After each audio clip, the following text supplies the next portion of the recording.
Bonjour à toutes et à tous, j'espère que vous allez bien, mais très bien car c'est Nasvap pour une nouvelle vidéo. Et là, aujourd'hui, on va essayer le plateau reconstructible RBA du TF-V8 X-Baby que j'ai mis là justement. Donc ça marche, je vous dirai après le plan serré et le montage ce que j'en pense. Mais avant cela, n'oubliez pas de mettre un pouce bleu et à vous abonner. Merci. Donc voilà le plateau reconstructible du TF-V8 X-Baby, donc le V8 X-Baby RBA qui se présente comme ceci avec un scratch d'authentification. À l'arrière tout ce que contient le packaging. Donc dans cette boîte nous avons la résistance à reconstruire, un pad de coton.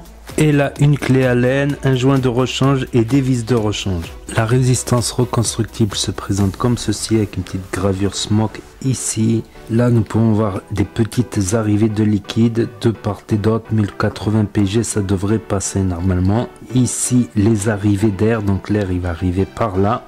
Et en fait, il n'y a plus rien qui va communiquer avec la base. Ici, ça sera normalement fermé. Voilà un bon joint d'étanchéité ici.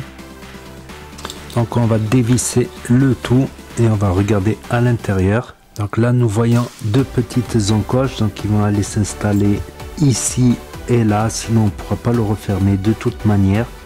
Donc là on voit les deux coils dans un plateau type Velocity et donc les cotons ils vont aller plonger ici pour les arrivées de liquide tout simplement. Donc apparemment dessus on dirait qu'il y a un double Clapton en spire espacé, je vais essayer. Les arrivées d'air qui vont arriver ici vont taper les coils de part et d'autre. Et la vapeur va passer par là. Donc voilà, question d'homme, il n'y a pas vraiment de dôme, il n'y a pas de dôme. Donc on va placer ça sur la base du X-Baby évidemment. Pour pouvoir faire le dry burn etc. Donc je le place sur une table ou une box électro. La table pour moi c'est pratique pour faire la vidéo. Donc là ça m'indique 0,32 mais ça risque de bouger un petit peu. On va faire un dry burn et vous allez voir les fumées s'échapper. C'est l'huile d'usinage, tout ça sur les coils. Il faut que ça rougisse des spires du milieu vers les spires extérieures. Donc c'est le cas, donc c'est ça qui est pratique en spire espacé. Il y a une spire qui m'a l'air trop collée là, voilà.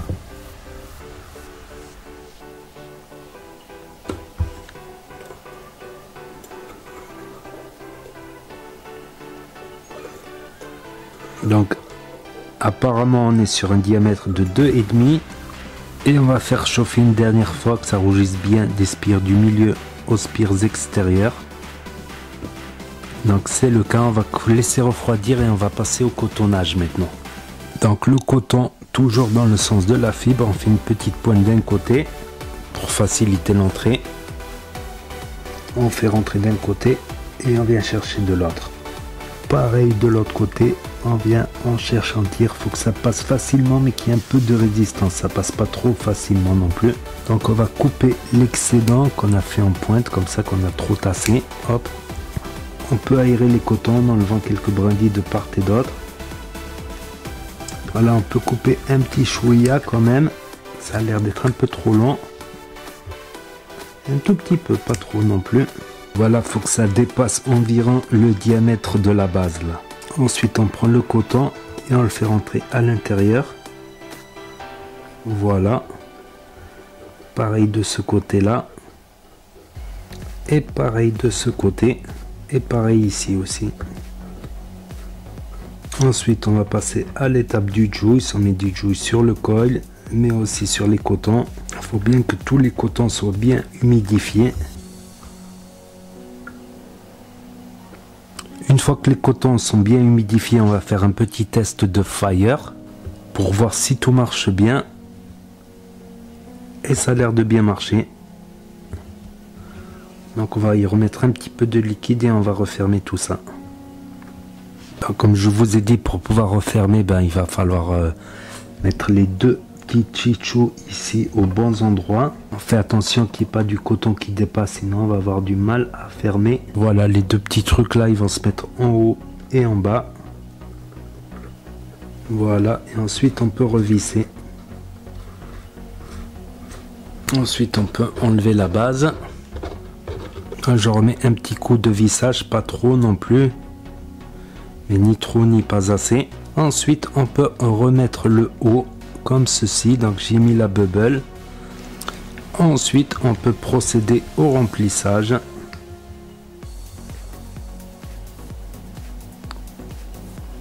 Et après on peut refermer. Là voilà ce que ça donne, le look avec le plateau RBA. Ça change de look, il a bubble. Le voici, le voilà monté tout prêt avec du jus et sa vape. Là je me suis mis à 70 watts pour une valeur de résistance de 0,33. Airflow aux 3/4 ouvert.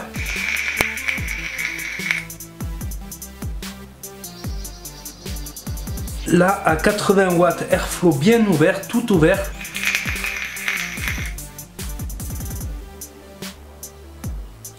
Donc à 80 watts ça commence à devenir chaud, je pense que 90 watts ce sera pas nécessaire. Mais à 40 watts ou à 50 watts où ça commence à vaper, même les airflows un peu plus fermés, ça vape pas beaucoup, les saveurs ne sont pas trop au rendez-vous, faut plutôt monter avec les coils fournis d'origine à 60, à partir de 60 on commence à ressentir un peu mieux les saveurs, à 70 également, à 80 c'est pas mal.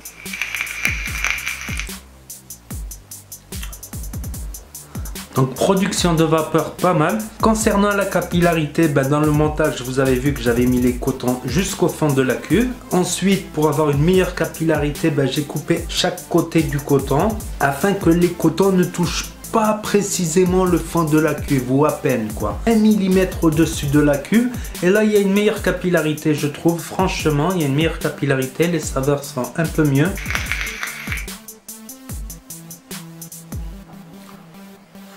Point de vue saveur, c'est pas mal, mais c'est pas ouf. Je vais dire, c'est pas au niveau d'un RTA reconstructible conçu pour ça, justement. Ça, c'est un petit plus qu'on peut rajouter, mais ça marche, ça va. Les saveurs sont pas au top, mais elles sont pas mauvaises non plus. Je ressens mon liquide tout de même.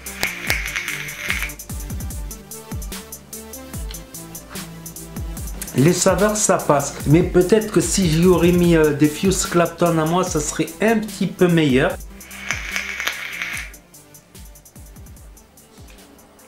Mais les coils fournis d'origine c'est correct, limite correct quoi. Ça passe quoi. En même temps vous pourrez faire des économies avec ce plateau parce que des résistances à 4-5 € qui font pas la semaine, c'est un peu cher, alors que là vous aurez juste à changer le coton tous les 2 jours environ quoi. Ça dépendra du jus que vous mettez, à quel wattage vous vapez, mais là en 2 jours avec des jus qui n'encrassent pas trop, ça va, le coton il a pas fait une sale gueule, je l'ai rouvert, ça passe, on peut cotonner tous les 2-3 jours quoi, environ selon le jus, le wattage qu'on met. Et quand on sait le prix qu'a le coton puff quoi, qui est un des meilleurs rapports qualité-prix, le coton puff, vous pouvez avoir 100 pads là pour 7 €. C'est beaucoup plus économique qu'un plateau RBA que les résistances toutes prêtes, même si les résistances toutes prêtes sont pratiques parce que tu la mets, tu mets du jus et hop, tu peux sortir, tu peux partir.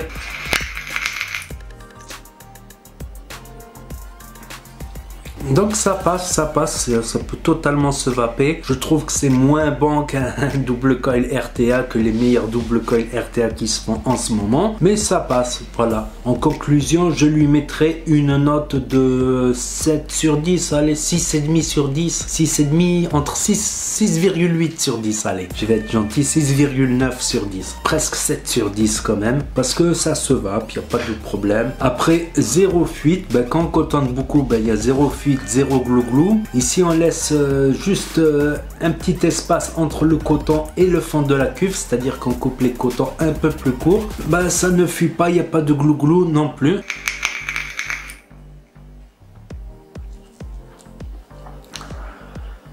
Donc ces plateaux sont quand même bien parce que pour quelqu'un qui n'utilise que des claireaux résistance toute prête, il peut commencer le reconstructible là-dessus. Voilà, pour 10 € de plus, il peut commencer le reconstructible, mais ça sera un petit peu en dessous des RTA dédiés quoi, dédiés au reconstructible quoi. Ça faut le savoir tout de même. Mais ça passe, ça se vape, je sens un peu les saveurs, ça passe, c'est cool. Donc voilà, après ma déception avec les résistances foireuses que j'avais eu, la Q2 elle est un peu foireuse. Il y a des lots de résistance comme ça, c'est pour ça que quand on achète en magasin, bah, tu peux te la faire changer sur place quoi, ou sur un site français qui prend en charge les frais de retour. Par contre, quand tu achètes des atomiseurs comme ça dans des grands sites à l'étranger, tout ça, faut payer les frais de retour avec la boîte compris. Ça revient aussi cher que l'atto quoi.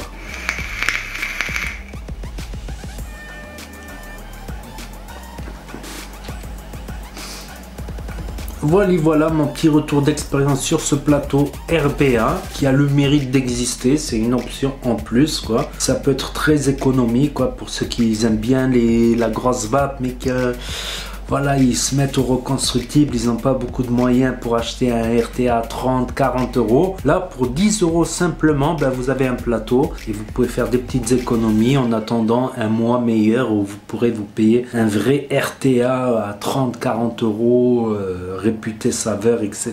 quoi.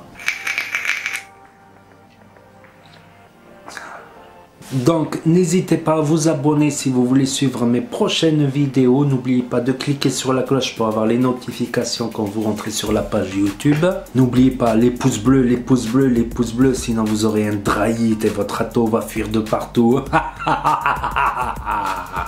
N'hésitez pas à commenter, j'y répondrai, à partager. Et je vous dis à très bientôt les amis, les potos, pour de nouvelles vidéos, revues et tutos. C'était NasVap pour vous servir. Et vous savez très bien que si le courant passe, ben la tueuse trépasse.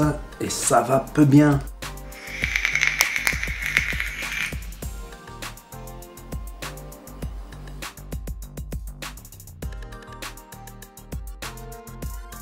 Là, maintenant, à 80 watts, Airflow...